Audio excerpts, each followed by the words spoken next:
il descend, oui, tout s'arrête, il y a transfert entre ciel et terre. Quand il descend, l'atmosphère change, il y a transfert entre ciel et terre. Quand il descend, oui, tout s'arrête, il y a transfert entre ciel et terre. Quand il descend, l'atmosphère change, il y a transfert entre ciel et terre. Quand il descend, oui, tout s'arrête, il y a transfert entre ciel et terre. Quand il descend, l'atmosphère change, il y a transfert entre ciel et terre. Le Saint-Esprit est là, le Saint-Esprit est là, le Saint-Esprit est là, le Saint-Esprit est là. Les maladies s'enfuient, les aveugles voient, les paralytiques sautent de joie, les stériles enfantent, les sourds entendent, par sa puissance, par sa puissance. Les maladies s'enfuient, les aveugles voient, les paralytiques sautent de joie, les stériles enfantent, les sourds entendent, par sa puissance, par sa puissance. Le Saint-Esprit est là, le Saint-Esprit est là, le Saint-Esprit est là, le Saint-Esprit est là. Oh Father, Alléluia, Alléluia, Alléluia. Et mes yeux te voyaient trop petit, Seigneur. Pardonne-moi, cherchant la sagesse humaine, au lieu de rechercher ta lumière. Maintenant, oh Dieu, je réalise, guéris mon cœur, révèle-toi à moi. Ouvre mes yeux et montre-moi, oh Père, sois glorifié. Oh oui, sois glorifié, sois glorifié, sois glorifié, Seigneur.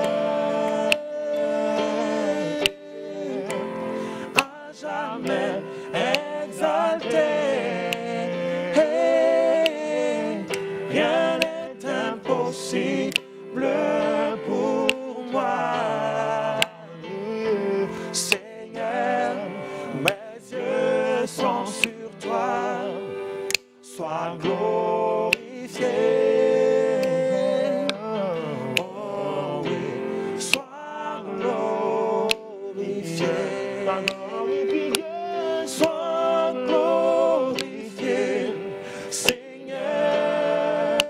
À jamais exalté, à jamais exalté. Rien n'est impossible pour toi, Seigneur. Mes yeux sont sur toi. Sois glorifié. Oh oui, sois glorifié. Alléluia. Oh. Alléluia. Tu as remporté la victoire. Oh, chaque. Tu es puissant, Seigneur.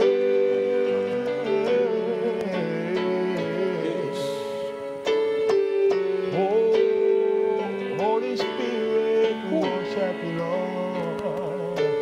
There's no one like you, Lord. Yes, Lord. Oh, hallelujah. Alléluia. Tu as remporté la victoire. Tu as triomphé pour moi. Alléluia. Tu as triomphé pour moi. La mort. La mort n'a pu te vaincre. Tu es ressuscité. Assis en majesté. Assis en majesté. Ô roi ressuscité. Oh, hallelujah. Alléluia. Tu as remporté la victoire. Alléluia. Alléluia. Tu as triomphé pour moi. La mort n'a pu te vaincre. Tu es ressuscité. Assis en majesté. Ô roi ressuscité. La mort n'a pu te vaincre. Tu es ressuscité. Assis en majesté.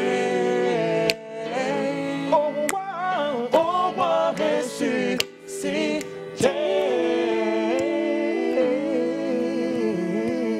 Alléluia, alléluia, alléluia. Gloire à Dieu. Je voudrais ici souhaiter à chacun d'entre vous une merveilleuse, joyeuse et bonne fête de Pentecôte. Cette célébration de Pentecôte qui se célèbre 50 jours après la Pâque est à l'origine une fête juive dans le calendrier hébraïque bien sûr, qui se fête même encore aujourd'hui et n'est-ce pas, qui a pour origine la fête des prémices ou la fête de la moisson où des centaines de milliers de personnes judaïsantes quittaient le monde d'alors pour se retrouver dans le lieu où il y avait le seul temple du judaïsme pour offrir à Dieu leurs prémices, le fruit de leur travail, leurs offrandes et leurs dîmes annuelles. Nous pouvons nous réjouir qu'aujourd'hui, dans un concept néo-testamentaire, c'est le jour où il y a eu l'effusion du Saint-Esprit, la promesse du Seigneur s'est réalisée, les prophéties qui ont longtemps été dites, particulièrement au prophète Joël, c'est ici ce qui a été écrit par le prophète Joël. Dans les derniers temps, je répandrai de mon esprit sur toute chair. Nous célébrons cette merveilleuse fête, c'est dans le calendrier chrétien une fête majeure et nous sommes heureux aujourd'hui dans le cadre de ce culte à Gabon Télévision, Canal 320, de vous présenter, n'est-ce pas, toute notre reconnaissance à Dieu pour le fait qu'ensemble nous sommes encore vivants et ensemble nous pouvons célébrer cette fête. je voudrais avoir particulièrement une pensée à tous nos amis, connaissances et même ceux que nous ne connaissons pas, qui ne sont peut-être pas chez eux en famille, sont à l'hôpital, du fait d'avoir été affectés par cette pandémie qui secoue le monde. Nous allons avoir une pensée de prière pour tous les malades, peu importe le nombre de personnes. Le Saint-Esprit est venu également pour manifester les actes de la puissance de Dieu. Et nous allons par le Saint-Esprit invoquer la puissance de Dieu. Au-delà de tous les efforts des médecins, je reste convaincu qu'ils font tout ce qui est de leur nécessaire pour vous soigner, mais El Rapha reste le guérisseur. Et nous allons invoquer une onction de guérison qui pourra vous toucher là où vous êtes. Et si même vous ne me voyez pas à la télévision, vous êtes un parent, vous avez un ami, vous avez un parent qui est à l'hôpital, alors que je prierai, je vous prierai de vous mettre en unité de prière avec moi. Si 2 ou 3 s'accordent sur cette terre pour demander une chose quelconque, elle leur sera donnée. Tout ce que vous demandez en priant, croyez que vous l'avez reçu et vous le verrez s'accomplir. Il n'y a pas entre vous et nous une distance. Peu importe le lieu où vous vous trouvez, Dieu pourra par sa grâce et sa miséricorde manifester un toucher spécial et son auxiliaire qui s'appelle le Saint-Esprit vous touchera là où vous êtes et vous pourrez être guéri de manière miraculeuse parce qu'il n'a pas changé. Je voudrais également avoir une pensée pour toutes nos forces de défense et de sécurité, des hommes et des femmes qui laissent leur famille, qui laissent leur confort et qui assurent sur toute l'étendue du territoire notre sécurité. Nous ne pouvons pas nous permettre de ne pas penser à eux, de demander à Dieu de les soutenir, de demander à Dieu de les fortifier et de leur demander surtout qu'ils fassent leur travail de manière professionnelle. Nous voulons étendre le toucher et la main de Dieu sur chacun de ces hommes et chacune de ces femmes. Il est certain que je penserai encore à toutes nos mamans en fonction du calendrier des nations, qu'on soit francophone, anglophone, lusophone ou germanophone. Vous devez tous savoir que chaque pays, chaque nation a ses dates pour les fêtes des mères. Ça se termine en juin, mi-juin. Et j'ai souhaité associer aussi nos mamans. Nous prions pour nos mamans depuis le mois de mai. Nous savons, Dieu est fidèle, que si nous sommes ce que nous sommes devenus, il y a des mamans qui nous ont portés dans leur ventre, qui nous ont éduqués, qui nous ont nourris. Nous leur devons encore aujourd'hui de prier pour eux. Alors, nous allons nous mettre en unité de prière avant que j'invoque Dieu, comme nous le faisons d'habitude à travers, n'est-ce pas, cet élément qui nous permet de nous accorder. Si 2 ou 3 s'accordent sur cette terre à demander une chose quelconque, elle leur sera donnée. D'autant plus qu'en priant, nous pensons à notre nation, que Dieu entoure le Gabon d'une haie de protection que personne ne peut briser.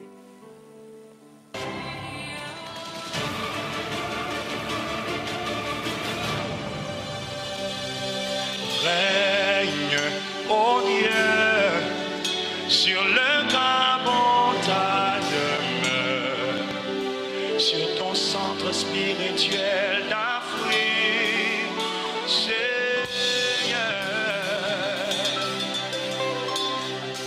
Veille, veille, toi qui ne sommeilles ni ne dors, pour que le monde entier vienne contempler ta gloire.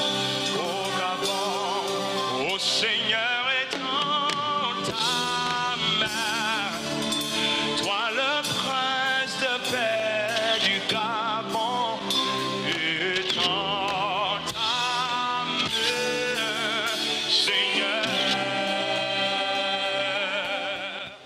Seigneur, en ce jour de Pentecôte, où tu nous as fait la grâce d'honorer ta promesse, tu as envoyé ton Esprit Saint. Nous voulons avoir une pensée pour tous ceux qui sont malades.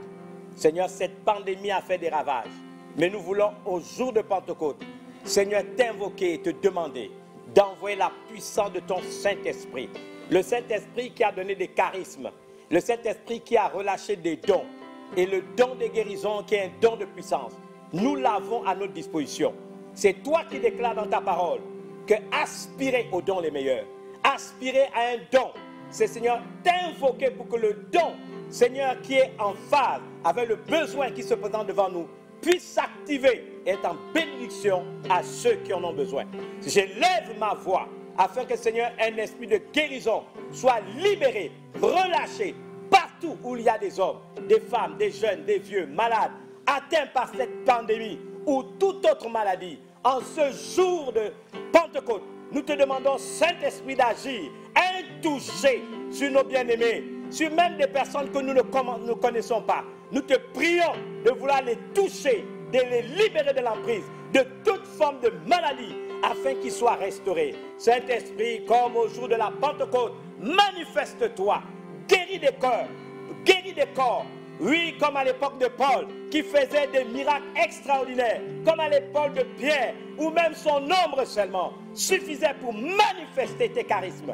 Manifeste-toi, Saint-Esprit, alors que nous célébrons le jour où tu es venu sur la terre. Nous te bénissons pour toutes les personnes qui ont été citées en intention de prière.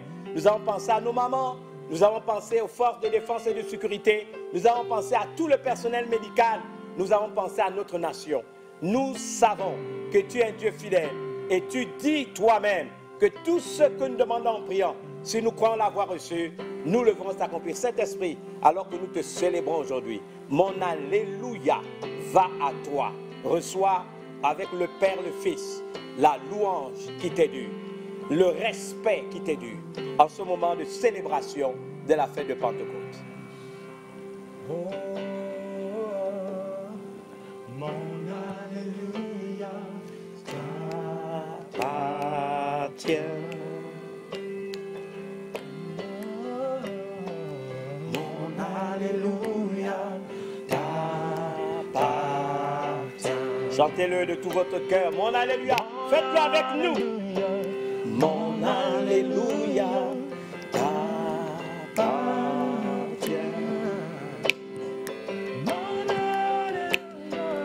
Mon Alléluia t'appartient. Tu le mérites, tu le mérites, tu le mérites, tu le mérites, tu le mérites, tu le mérites, tu le mérites, tu le mérites, El Shaddai. tu le mérites. Toute la louange, toute la louange t'appartient. Thank you, Jesus. Ora la shiri de barakaba. Toute la louange t'appartient. Oh, toute la louange t'appartient. Oui, toute la louange, toute la louange t'appartient. Tu le mérites. Tu le mérites, tu le mérites,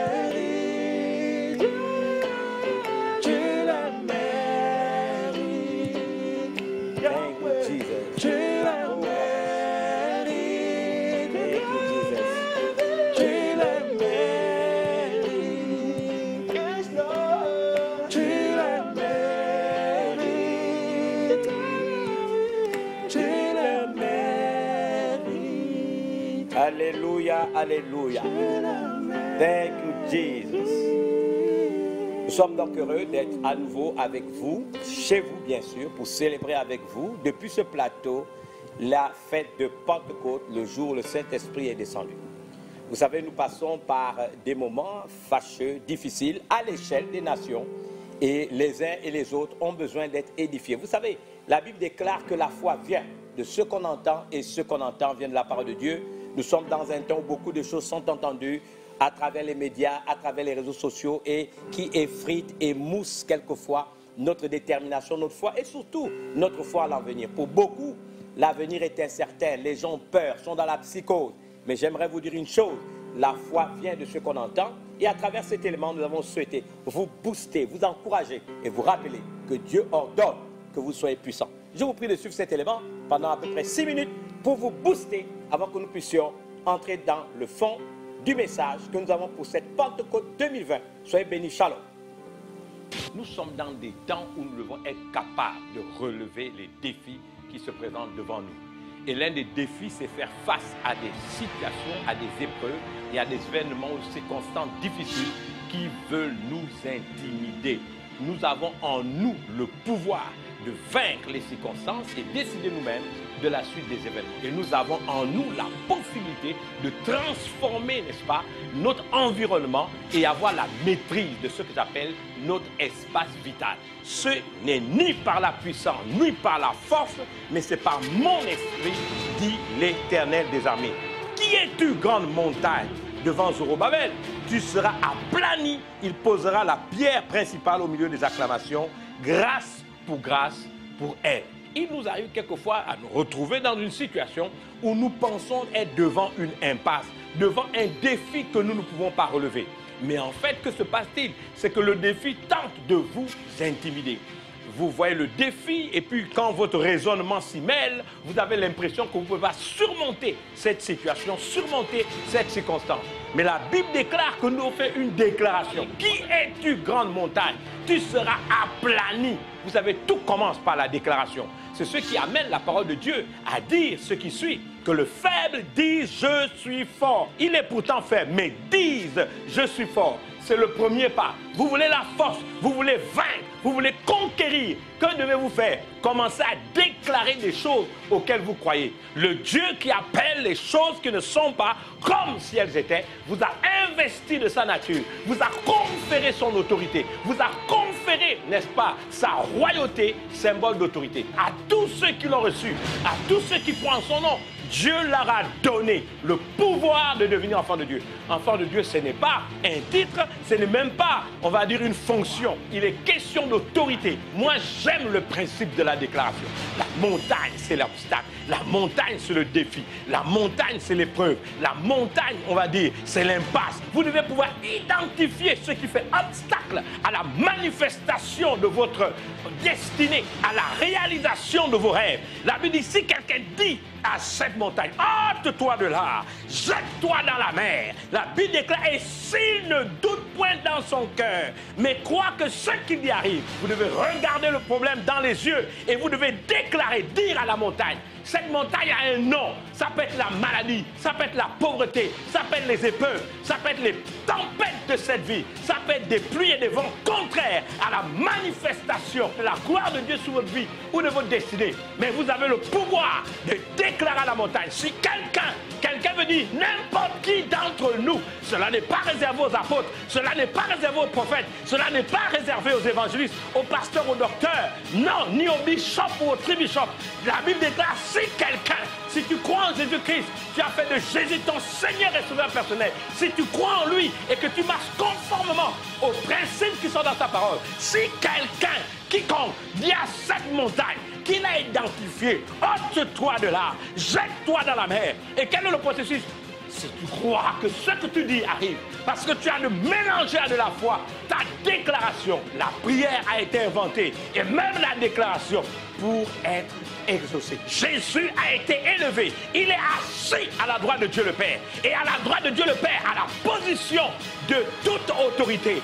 Tout pouvoir lui a été donné dans les cieux et sur la terre. Il est à la droite de Dieu le Père. Il est au siège même de l'autorité absolue. Ce pouvoir lui a été conféré par son Père parce qu'il est mort sur la croix du Calvaire. Il est ressuscité. Il a vaincu la mort. Il a été obéissant jusqu'à la mort de la croix. La Bible déclare que Dieu l'a souverainement élevé. Il lui a donné un nom qui est au-dessus de tout nom, qui peut être nommé non seulement dans ce siècle présent, mais dans le siècle à venir. Jésus dit, celui qui croit en moi fera les œuvres que je fais. Si vous demandez quelque chose dans mon nom, je le ferai. Il semble donc que tout ce que nous commandons ou exigeons au nom de Jésus, Jésus prend la responsabilité de le faire en notre faveur.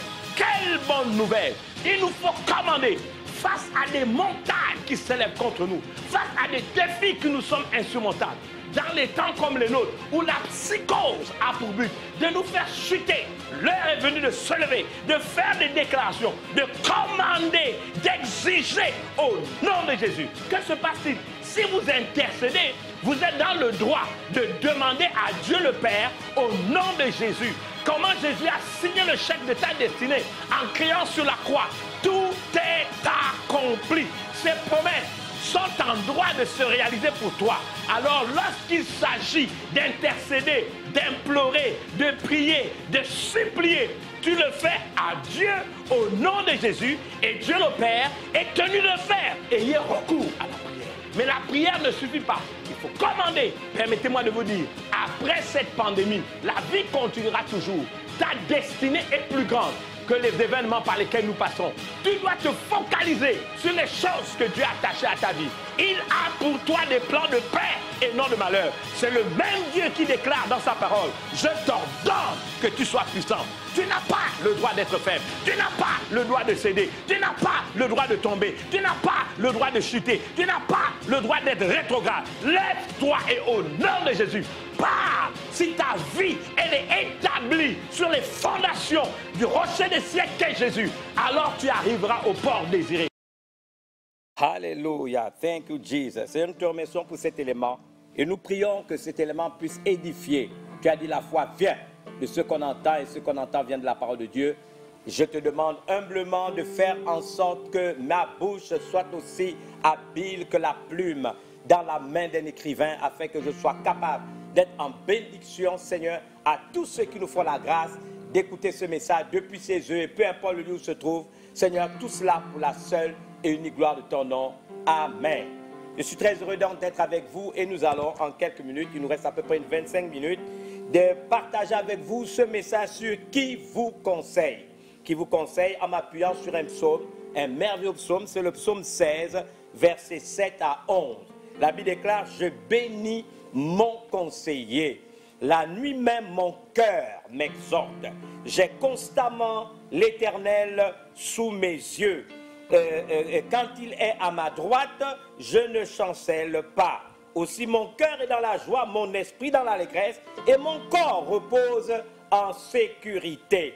Car tu ne livreras pas mon âme au séjour des morts. Tu ne permettras pas que ton bien-aimé voie la corruption. Tu me feras connaître les sentiers de la vie. Il y a d'abondantes joies devant ta face, des délices éternelles à ta droite. C'est le merveilleux psaume de David, chapitre 16, versets 7 à 11. Cette portion de texte est vraiment une goutte dans l'océan infini de la révélation de la parole de Dieu qui est claire et qui donne de l'intelligence aux saints. Qui vous conseille est une question vitale en ces moments, je veux dire, de troubles, ces moments fâcheux qui sont les nôtres aujourd'hui. Cette question s'adresse aussi bien aux pères de famille, aux parents qui ont un rôle à jouer, un rôle important à jouer dans l'éducation de leurs enfants, dans un monde où les lois iniques sont votées, instituées à l'échelle, on va dire, des nations pour leur retirer toute autorité. Aux dirigeants de nos nations, alors que les guerres et les bruits de guerre, la volonté pour des nations de s'élever contre d'autres nations, des royaumes contre d'autres nations, dont fait référence au Seigneur Jésus-Christ, est plus d'actualité aujourd'hui. Aux leaders religieux, mais également aux leaders d'opinion, disons à tout homme, à toute âme qui vit, n'est-ce pas, sur la terre, alors que des systèmes d'oppression se mettent en place à travers des moyens de communication de plus en plus sophistiqués, mais qui n'informent pas, qui n'éduquent pas, qui mentent, manipulent, participent à l'envoûtement collectif dans le but d'assouvir des funestes desseins. Qui vous conseille? Vous savez, il n'y avait pas meilleur moment comme ce jour où nous célébrons la Pentecôte, 50 jours, je l'ai dit tantôt, après la Pâque, pour y répondre ou du moins donner quelques pistes de réflexion qui pourront nous servir et nous être bénéfiques. Le texte biblique donc du psaume 16 qui introduit notre message du jour par cette question qui vous conseille révèle les bienfaits et les nombreux avantages résultant d'un bon conseil ou du moins des avantages inouïs qui affectent la vie et l'existence d'un être, peu importe son rang, grade ou qualité, lorsque l'Éternel est lui-même le conseiller.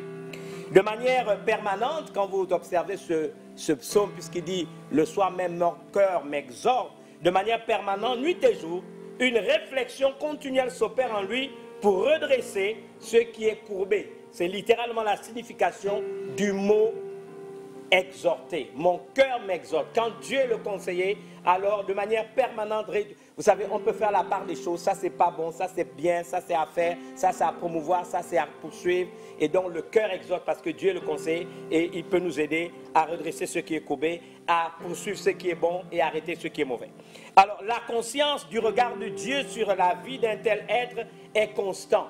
N'est-ce pas? Ça me fait penser à ce merveilleux texte de Genèse 17, verset 1 à 2, parce qu'il dit « J'ai constamment le regard de Dieu sur moi ». Et c'est extraordinaire parce que quand vous pensez à ce fameux récit que nous trouvons dans le livre de la Genèse au chapitre 17, la Bible dit ce qui suit concernant Abraham. Lorsqu'Abraham fut âgé de 99 ans, l'Éternel apparut à Abraham et lui dit « Je suis le Dieu Tout-Puissant, marche devant ma face et sois intègre. J'établirai mon alliance entre moi et toi et je te multiplierai à l'extrême. » Marche devant ma face et sois intègre. Prends conscience que dans tout ce que tu fais, je te vois.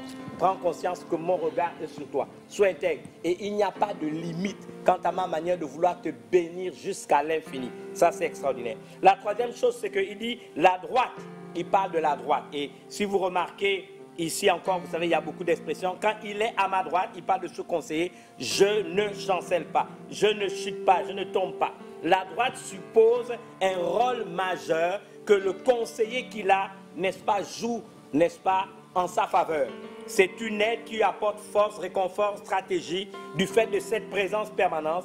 Et je pourrais vous dire qu'un tel être qui a ce type de conseiller ne chancelle pas, c'est-à-dire ne connaît pas de défaite, de surprise désagréable, la honte ou la disgrâce, du fait, n'est-ce pas, de sa capacité à anticiper sur les événements, parce que le regard de Dieu est sur lui, le conseil de Dieu lui est acquis.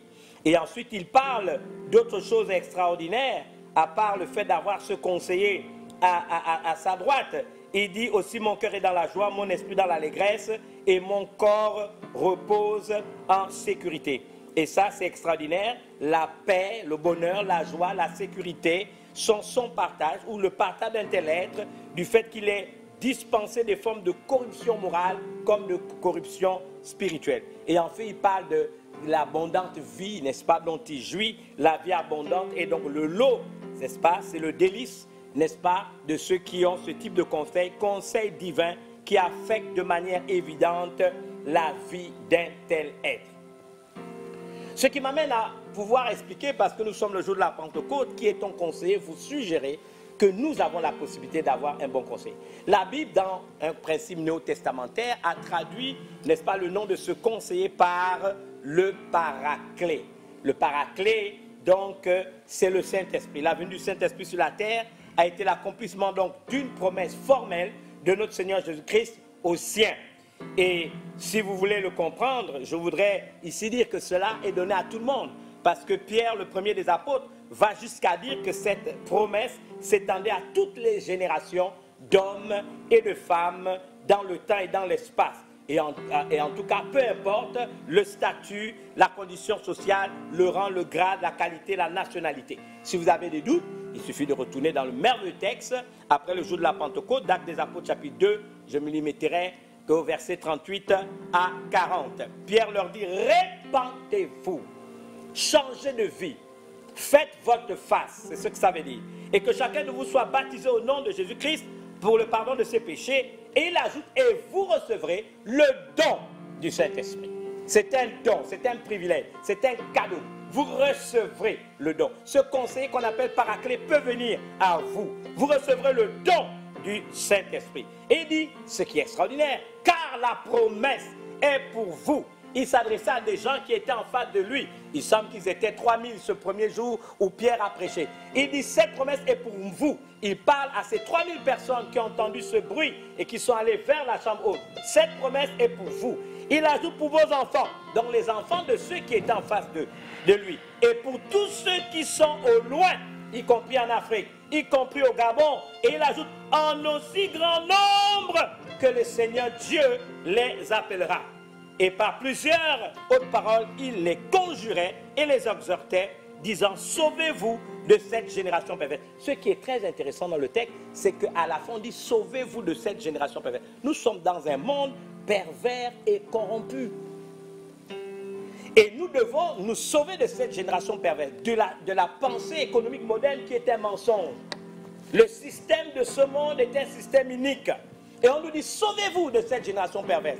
Donc nous avons besoin d'un conseiller qui va nous y aider. Son nom, c'est le Paraclet, comme on va le démontrer tout à l'heure. Donc cette promesse est réelle et encore d'actualité, puisque nous l'avons vu dans le texte, cette promesse est pour vous, pour vos enfants, mais elle est également pour tous ceux qui sont au loin, en aussi grand nombre que Dieu notre Père les appellera. Et nous avons besoin de lui.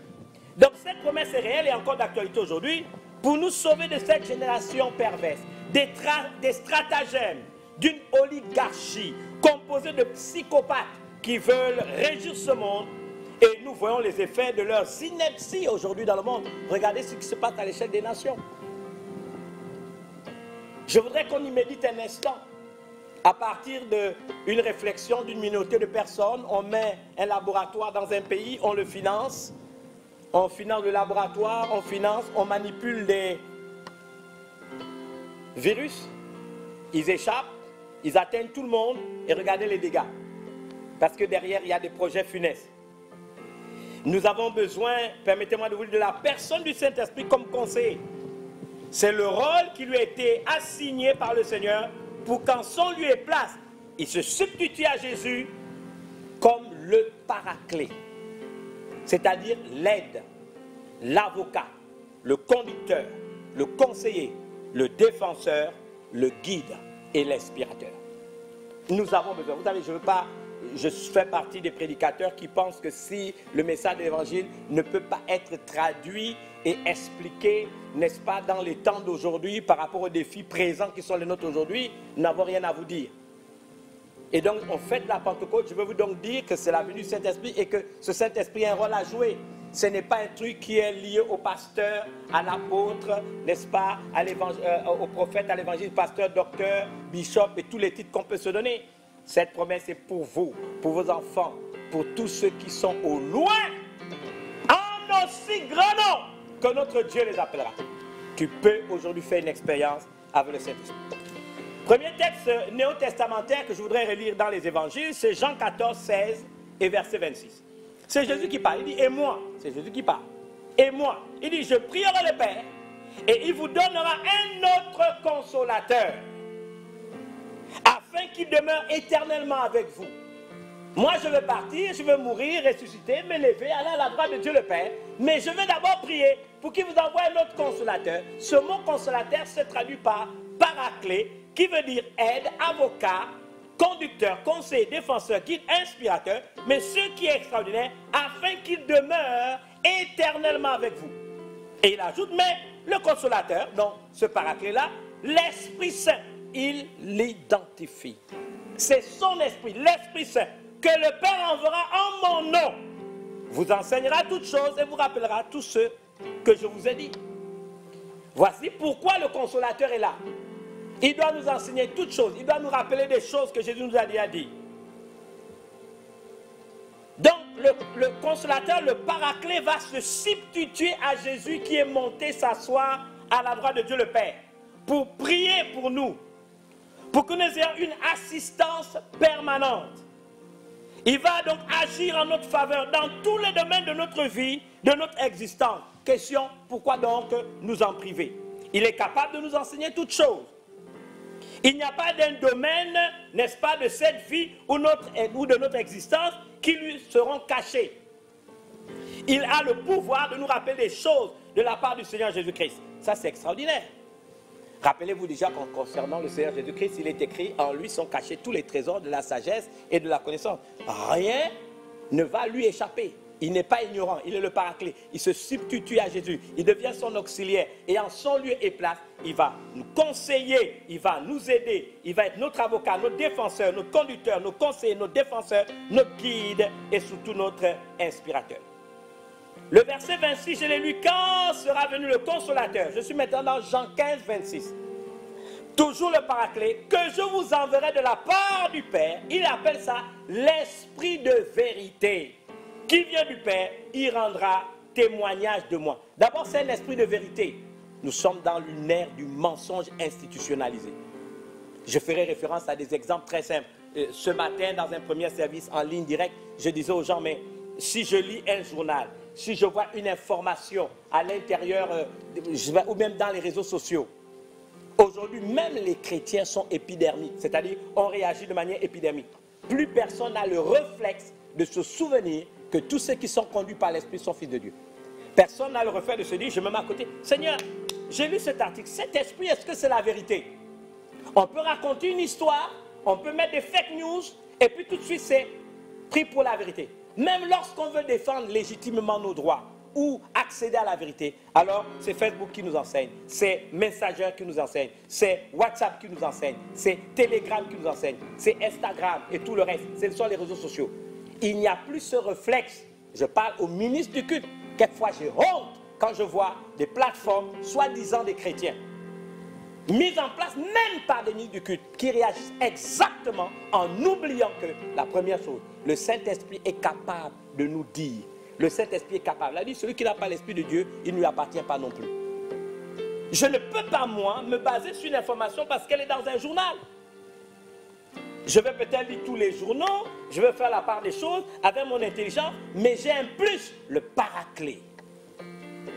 Le consolateur, c'est son rôle. Et je peux me mettre à genoux dans la présence du Seigneur. Seigneur, par rapport à cet article, par rapport à cette information, où se situe la vérité? Je n'ai pas envie d'être séduit, je n'ai pas envie d'être envoûté, je n'ai pas envie d'être envoûté, je n'ai pas envie d'être séduit, je n'ai pas envie d'être détourné, je n'ai pas envie d'être distrait. Où se situe la vérité? Le Saint-Esprit me le dira. Si j'ai un rapport au Saint-Esprit, ça n'existe plus dans l'Église. Une information, paf, on réagit. Et ce sont même beaucoup d'enfants dans Dieu, de pasteurs, de prêtres et tout le reste qui font ce que j'appelle en français la promotion du mensonge. Mais on l'appelle l'esprit de vérité parce qu'il peut me dire la vérité. Je peux me mettre à genoux et je peux lui demander où est la vérité dans cette affaire.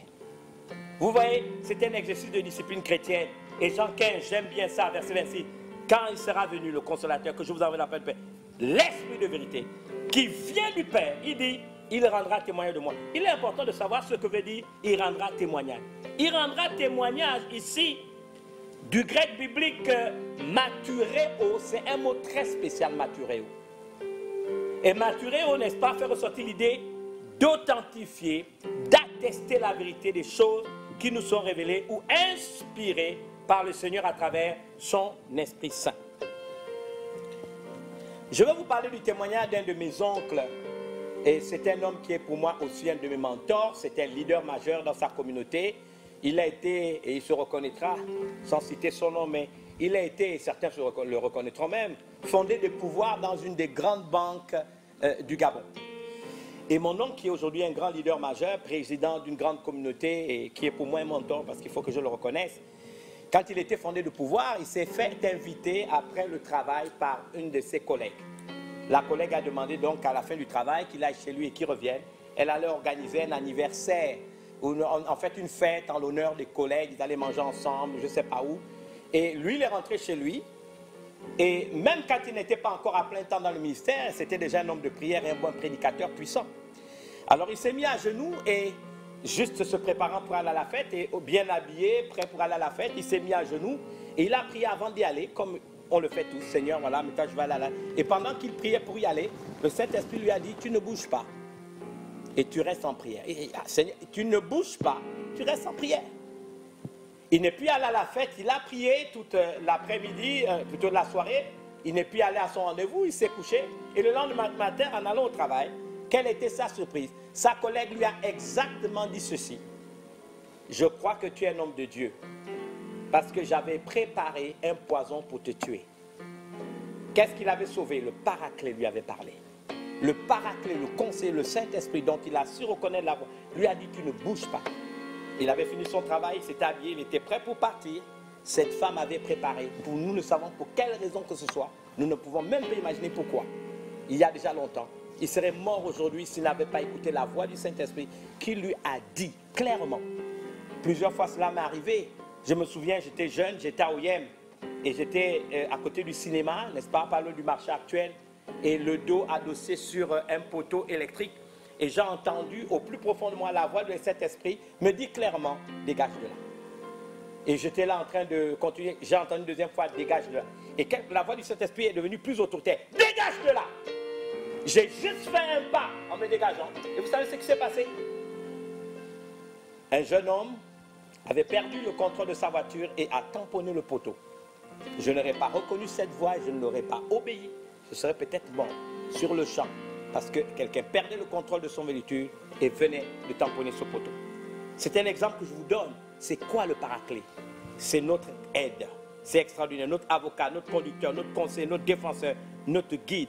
Vous savez, la Bible déclare que même quand vous êtes accusé faussement, même quand vous êtes convoqué pour aller, n'est-ce pas, vous défendre, la Bible ne préméditez pas votre défense. Alors même, le Saint-Esprit vous dira ce qu'il faut dire. Et vous confondrez vos adversaires. Ce qui m'amène à croire à cette promesse d'Ésaïe 57.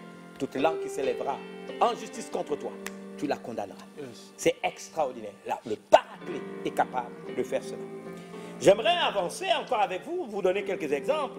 Après ces deux témoignages, c'est Jean chapitre 16, versets 7 à 11 et 13 à 14. Cependant, je vous dis la vérité.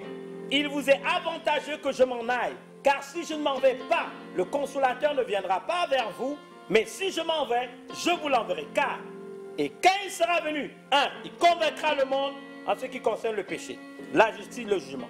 En ce qui concerne le péché, parce qu'il ne croit pas en moi, la justice parce que je vais au Père, et que vous ne me verrez plus, le jugement parce que le prince de ce monde est jugé.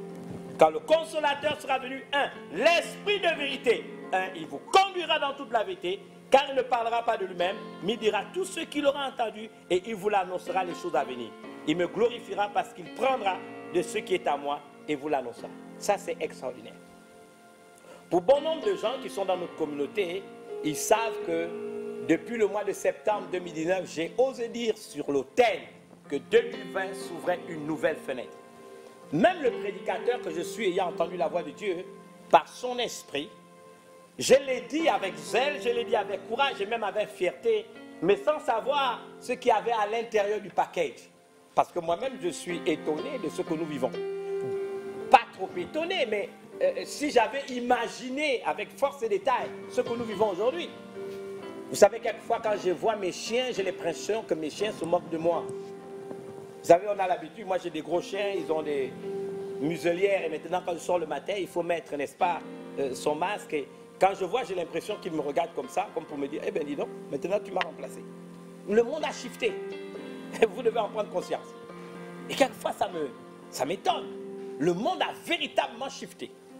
Mais bien aimé, Dieu peut nous avertir avant des événements qui vont arriver. La première chose que je voudrais dire pour commencer à faire la descente, je veux m'adresser à nos dirigeants. Et je veux poser à mes dirigeants cette question. Qu'ils soient dirigeants africains, dirigeants du monde, peu importe. Qui vous conseille? Le monde est confronté à des influences sataniques. Vous ne pouvez plus fermer les yeux à cette réalité. Elle est évidente. Les tenants de la mondialisation et du nouvel ordre mondial sont décidés à régir ce monde. Ils ont un agenda secret pour mettre les nations à genoux et pour leur retirer ou retirer à nos États souverains leur souveraineté. Il y a des domaines régaliens des États qu'ils veulent mettre sous leur contrôle exclusif.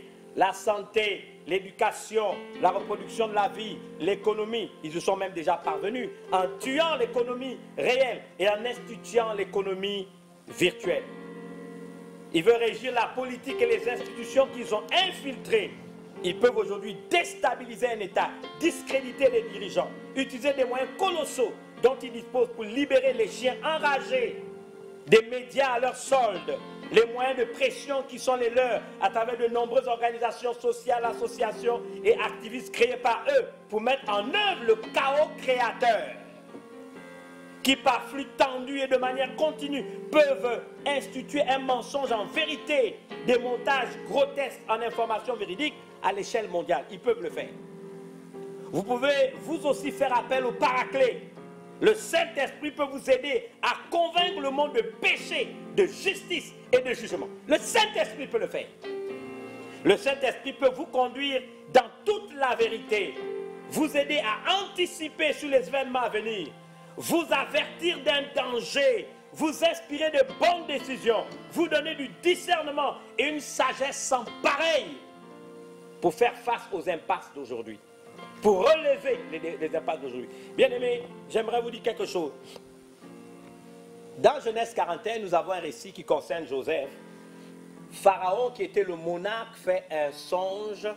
Il voit 7 vaches grasses qui apparaissent dans son songe et qui, quelque temps après, sont, n'est-ce pas, avalées par 7 vaches maigres. Et ensuite, il voit 7 épis gras qui apparaissent dans sa vision nocturne. Et ensuite, il voit 7 autres, n'est-ce pas, épis maigres qui viennent les avaler. Il est tourmenté, il est troublé, il est mal à l'aise. Et là, on lui dit, écoute, dans la prison, il y a un esclave juif qui est là. Mais après, apparemment, il a des dons, il est capable de traduire et expliquer les songes. Et voici que Malu Militari, on fait sortir Joseph de la prison, il vient devant Pharaon. Pharaon explique son songe et lui demande, peux-tu l'expliquer? Et voici ce jeune homme lui dit, écoute, je peux le faire, mais par l'aide de Dieu, et parle, je vais écouter ton songe. Et finalement, quand Pharaon finit de lui expliquer son songe, il lui dit ceci. Ce que tu as vu est une même chose, que ce soit les 7 vaches grasses et les 7 épis gras. C'est la symbolique de 7 années d'abondance que l'Égypte va connaître. Ensuite, il lui dit honnêtement, il dit, mais ensuite, quand tu as vu les 7 vaches maigres et les 7 épis maigres qui venaient avaler les vaches grasses et les épis gras, les épis maigres, suivra après 7 années de crise, 7 années de problèmes, 7 années de crise, de famine. Et voici comment le songe a été, on va dire, interprété. Mais ce qui est le plus important, et c'est à ce niveau que je voudrais m'arrêter, après lui avoir expliqué le songe, Joseph lui dit, maintenant que Pharaon choisisse un homme intelligent et sage, et qu'il le mette à la tête du pays d'Égypte, que Pharaon établisse des commissaires sur le pays, pour lever un 5e de récolte de l'Égypte, pendant les 7 années d'abondance, qu'il rassemble tous les produits de ces années qui vont venir, qu'il fasse sous l'autorité de Pharaon des amas de blé, des approvisionnements dans les villes, et qu'ils en aient la garde. Ces provisions seront réservées pour le pays, pour les 7 années de famine qui arriveront dans le pays d'Égypte, afin que le pays ne soit pas consumé par la famine. Ces paroles, je voudrais commencer à conclure. Plurent à Pharaon et à tous ses serviteurs. Et Pharaon dit à ses serviteurs, trouverions-nous un homme comme celui-ci, je termine par là, ayant en lui l'Esprit de Dieu. Ayant en lui quoi? L'Esprit de Dieu. Vous savez, il n'y a pas un monde, et je reviendrai peut-être dimanche prochain là-dessus, il n'y a pas eu un pouvoir où l'occultisme avait sa place de manière légale dans les couloirs de pouvoir comme l'Égypte antique. Enchanteurs, magiciens, astrologues, sorciers, occultes. L'occultisme qu'on fait aujourd'hui, je le dis devant la télévision, c'est vous êtes des nains par rapport à ce qui se faisait en Égypte. Mais lorsque ce songe est arrivé et qu'il a été révélé qu'il allait avoir 7 années d'abondance et 7 années de crise, donc de famine, c'est celui qui avait l'Esprit de Dieu, qui était en communion avec le Paraclet, qui a eu non seulement la signification du songe, mais en plus, il a pu donner une expertise au monarque pour s'en sortir. Vous savez, mon message n'est pas terminé, mais j'ai tout le temps. Je voudrais vous dire honnêtement, et je voudrais m'arrêter là, parce que je m'adresserai aux parents et je m'adresserai à tout le monde. J'ai le temps peut-être, par la grâce de Dieu, dimanche prochain. Je voudrais vous dire ceci. Dirigeants, êtes-vous prêts à accepter le Saint-Esprit après tout ce qu'on a pu faire, après toutes les expériences mystiques, occultes, sorcellerie, magie et tout? Je parle généralement à l'Afrique et particulièrement à la nation. Une nation s'élèvera contre une nation. Ne nous mentons pas. Ce qui se passe aujourd'hui, c'est une nation qui s'élève contre une nation. C'est un système, c'est une civilisation contre une autre. La prophétie que je voudrais dire ici, c'est le temps de l'Afrique. Dieu va élever l'Afrique. Parce que dans le cours de l'histoire, tous les empires ont connu le sommet. Et quand ils ont atteint le pic, ils sont descendus. Dieu, dans le cours de l'histoire, s'est permis de faire en sorte que chaque continent a été l'épicentre de son action à l'échelle de la planète. C'est le temps de l'Afrique. Mais l'Afrique réussira à revivre une renaissance et jouer un rôle majeur à l'échelle des nations si à nouveau elle s'ouvre au conseil divin. Et puis c'est la fête de Pentecôte. Le Saint-Esprit est à la disposition. Chers dirigeants africains et gabonais en particulier, je parle aussi à l'élite politique, quel que soit le bord. Dans les impasses où nous nous trouvons, sommes-nous prêts aujourd'hui à entendre la voix du Saint-Esprit? Il est à la disposition de tout le monde. Il n'est pas à la disposition de l'Église. Ce n'est pas enfermé dans une bouteille pour dire que le Saint-Esprit n'existe que pour l'Église. Il dit non, cette promesse est pour vous, pour vos enfants, mais pour tous ceux qui sont au loin. Aussi nombreux que Dieu le Père les appellera. Je vous laisse un appel. Je vous lance un défi. Après avoir tout expérimenté, sommes-nous prêts aujourd'hui de nous ouvrir à la voix prophétique, de nous ouvrir à ce que Dieu dit, de nous ouvrir au conseil du Saint-Esprit? Vous réussirez si vous le faites. Je voudrais prier pour conclure. Pendant que je chanterai, vous ferez cette musique. Le Saint-Esprit est là parce que c'est la faute, c'est la fête du Saint-Esprit. Seigneur, je voudrais prier pour cette première partie de mon message. Le paraclet dans chacune de nos vies, mais le paraclet aussi au niveau du sommet du pouvoir. Dans les pouvoirs politiques, économiques, sociaux, dans les sphères, Seigneur, où on est dirigé, dans les institutions de la République. Seigneur, dans toutes les sphères de la vie sociétale, qu'elles soient religieuses, économiques, politiques, institutionnelles, au sein des forces de défense et de sécurité, dans le domaine de la santé et de l'éducation, nous avons besoin de paraclet. Tu as dit qu'il nous conduira dans toute la vérité. Nous pouvons l'avoir pour aide. Nous pouvons l'avoir pour conseiller. Nous pouvons l'avoir pour consolateur. Nous pouvons l'avoir pour inspirateur. C'est ma prière aujourd'hui. Fais-nous simplement cette grâce, Seigneur, et permets-nous de continuer le week-end prochain. Mais qu'aujourd'hui, Saint-Esprit, là où tu es, je te demande un attouchement dans le cœur de tous ceux qui ont, comme moi, envie de voir l'Afrique émerger et jouer un rôle majeur. Seigneur, c'est Joseph d'Arimathée. Seigneur, et surtout Simon de Cyrène. Seigneur, cet Africain libyen qui a tenu le dernier la croix. Seigneur, en t'accompagnant sur Golgotha, que ce soit le signe, Seigneur, qui montre que dans ces temps de la fin, tu vas élever le continent africain et tu feras, Seigneur, de l'Afrique l'épicentre de ton action. Permets à ma nation, le Gabon, d'avoir une part. Alors que je bénis ma nation, je bénis ceux qui nous dirigent, je bénis l'ensemble de la classe politique, je bénis cette terre et je demande au Saint-Esprit d'abreuver la terre desséchée. Tout ce qui a séché, fais-le reverdir pour la seule unique gloire de ton nom. Je vous bénis au nom de Jésus. Soyez conscients que le regard de Dieu est sur vous. Bonne fête de Pentecôte et surtout, prenez conscience que le regard de Dieu est sur vous. Le monde entier, le grand jour s'est levé, le Saint-Esprit est là, le Saint-Esprit est là, le Saint